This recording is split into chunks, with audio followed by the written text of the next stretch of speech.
Ahabawa Shalom, peace and love. It's been a long time since I made a video, over 2 years as a matter of fact.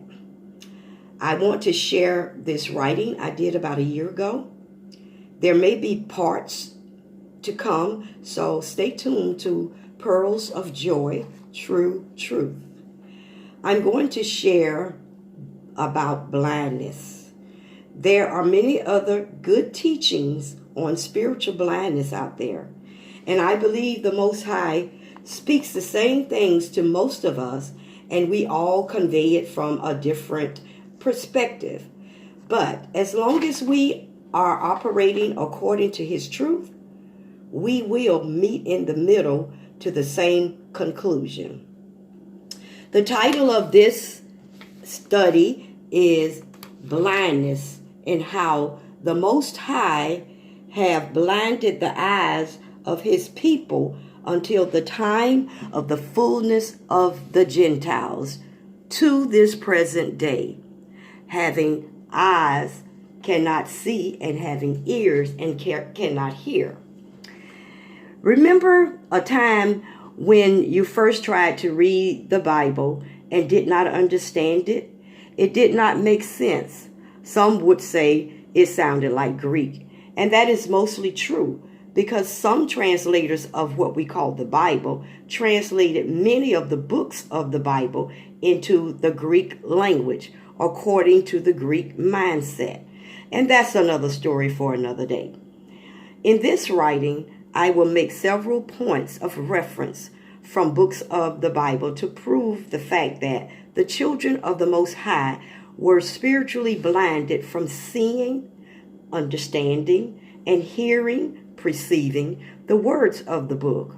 The book I'm speaking of is Torah, which was originally given to the children of Yisrael. They are the ones who heard it, read it, received it, and lived it.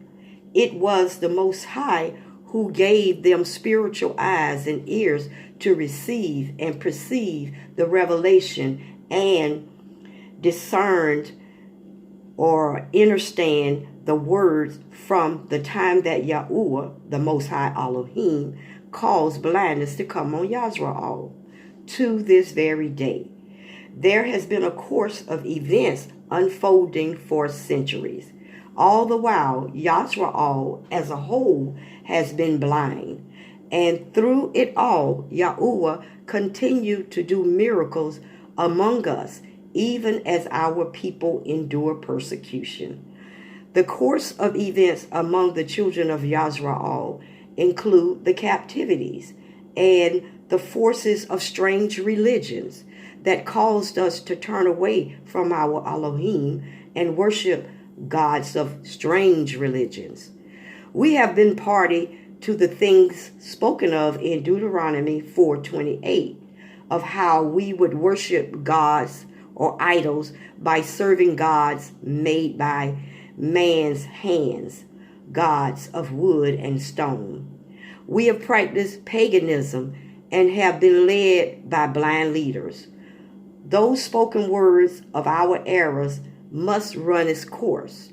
You see, when the Most High speaks, His words will perform what He has spoken. And there is usually a specific time frame connected with the fulfilling of His spoken words, whether it be a number of days, weeks, months, years, or when a particular prophecy is fulfilled as a sign that it is finished. In the pages of this writing, you should see the coming fulfillment of the blinders being removed from the children of Yisrael in the time of the fullness of the Gentiles. Now, let me briefly explain who the Gentiles are. And there's a first mention of Gentiles in the scriptures in the book of Genesis. Gentiles is a term that means nation of heathen people, foreign people, goy, or which is singular, a single person, or goyim, which is plural, as a group of people. Gentiles are those who are not of the lineage of Yasrael, that is, Adam, Shem, Eber, and they do not abide by the laws of the Most High. One son of Noah was called Goy, and that was Japheth, or Japheth. That nation of peoples, plural, as a whole, was allotted the isles of the Gentiles. That's in Genesis 10:5. Genesis 1 through 5, and this is from the 1611 King James Version. Now these are the generations of the sons of Noah, Shem, Ham, and Japheth. And unto them were sons born after the flood. The sons of Japheth, Gomer, Magog, and Madai, and Yanain, I may be messing up the pronunciation of these names, and Tubal, and Meshech, and Tyrus. And the sons of Gomer, Ashkenaz, and Riphath, and Togoma, and the sons of Ya'an, Elisha, and Tarshish, Kittim, and Dodanim. By these were the isles of the Gentiles divided in their lands, every one after his tongue, after their families in their nations. So that gives an overview of who the Gentiles are and their lands. The Gentiles are those who were separated according to their language and their families, who live in the land of the isles of the Gentiles. And you can check out some maps, especially your older maps. It will show you these things. Gomer, Magog, Madal, Javan, Tubal, Meshach, and Tyrus, all their sons, Ashkenaz, and Riphath, and Togoma, and their descendants, which are the Greeks, the Germans, the Russians, and the British. Before Yahuwah called Abraham, all were Goim, all were Gentiles, blind, ignorant, sinful, disobedient, and proud. Because as we were not walking in the laws and commandments of the Most High, you are considered to be named among the Gentiles. Abraham shall be Baruch, blessed. Even Abraham was a Gentile before Yahuwah called him. See Genesis 18:18. The term nation in the book of Exodus 33:13 means Goyim, speaking of the children of Yasrael, because they were not walking fully in the laws and commandments of the Most High.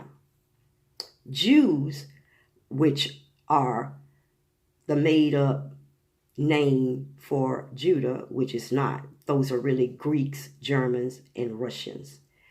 They were all the ones who created the term Jews and Gentiles as a way to separate and create races of people, whereby calling themselves Jews and all others Gentiles. The name Jew were not named by the Most High. Yasrael was never called Jews. Those other nations who call themselves Jews are the descendants of Japheth.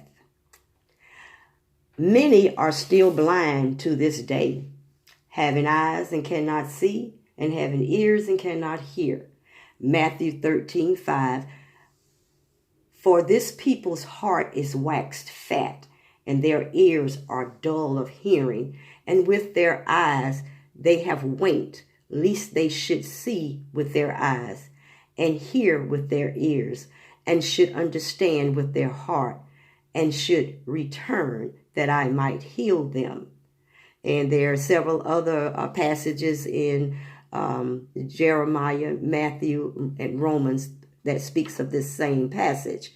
And what that is saying is that we have eyes we can't see, we have ears we can't hear, because our understanding, our hearts is full of wax. You know, it's just like having wax in your ears where you can't hear, and blindness on your eyes where you can't see. And and as it says here that people, it's like you got to rub your eyes to try to see clearly. And that's what most of us are and have been doing spiritually.